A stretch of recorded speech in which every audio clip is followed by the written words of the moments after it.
எழுதியிருக்கேன். அதாவது blue வுல் scale 1 அப்படிங்கிறது எப்போ குடுப்பாங்க அப்படின்னா, few days up to 1 week.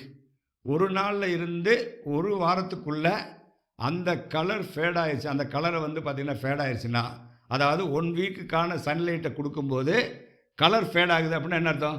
That is scale number 1. ஓகேயா? அப்ப தட் இஸ் இருக்கிறதுலே poor. Performance of the garment is very very poor.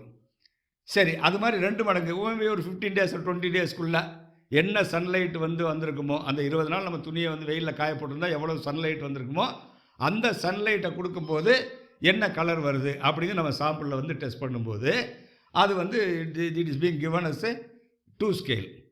இது வந்து புவருக்கு அடுத்த ஸ்டேஜ் ஃபேர்ன்னு வச்சுக்கலாம். 2 அண்ட் 3 வந்து ஃபேர்ன்னு வச்சுக்கலாம்.